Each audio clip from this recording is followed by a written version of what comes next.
We always make sure that you hear the importance of properly restraining your child in the car. But have you ever thought to yourself, I'm just going up the street, it's just a couple minutes away, everything will be fine? Well, it's something one mother knows all too well, and then the unthinkable happened.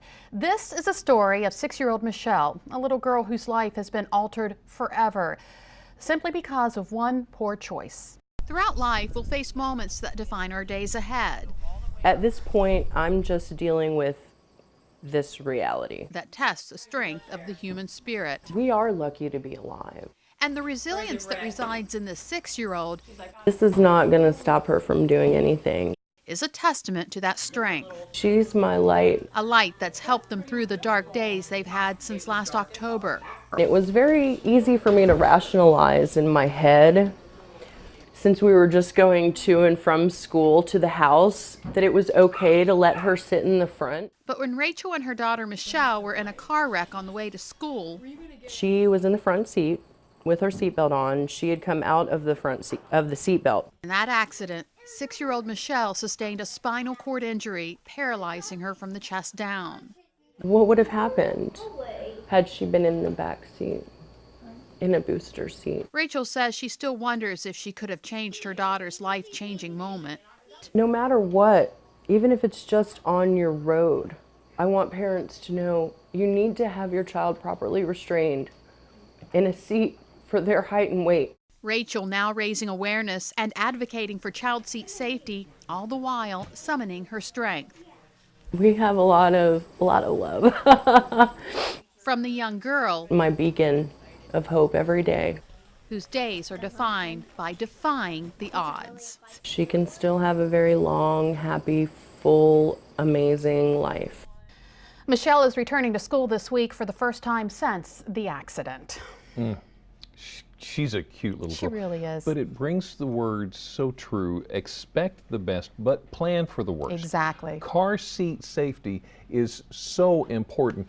And as you can see, a one-time mistake can cost so much, and it's just not worth it. Now, there are different laws based on which state that you live in, so let's run them down.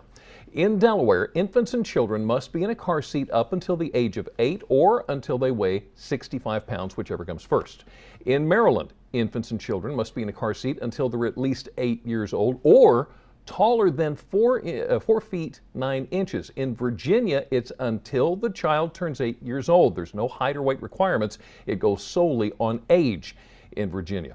But the laws aren't going to do you much good if you don't install the car seat properly. So, here are a few things that you need to keep in mind when it comes to different car seats.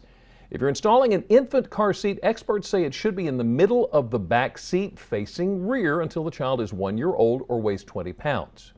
The next step up is a child car seat. You can also keep that one in the middle of the back seat, but the child car seat can face forward. Just be careful that you don't graduate from the child car seat to the next seat too early. And that next seat is a booster seat. You want to make sure that your child's at least 4 years old, weighs at least 40 pounds before putting them in a booster. A booster raises the child up and helps position the seat belt better. Now, one more point that we really want to get across. If your child is under the age of 13 and the car has an airbag, then he or she should not be sitting in the front seat. Put him in the back. Put them in the back. Important stuff to remember. We do all we can to protect our kids, but what if there was a piece of technology out there being used to help your child living with autism? Up next, we hear how Google Glass is being used to help kids living on the spectrum, how these glasses may provide the help they need. Plus, is there a link between autism treatment and broccoli? Find out what the experts have to say. And the story of a young man and his vacuum. Hear how one company gave him the surprise of his life. But first, our kids aren't our only loved ones that we're focusing on today. Dr. Oz has more on how we can care for our seniors as well. Hi, I'm Dr. Oz. Home health care helps seniors live independently for as long as possible. When seeking care, here's some questions to keep in mind. Is the agency an approved Medicare provider? Can the agency provide references for caregivers? Does the agency offer a patient's bill of rights? And are staff members available around the clock if necessary?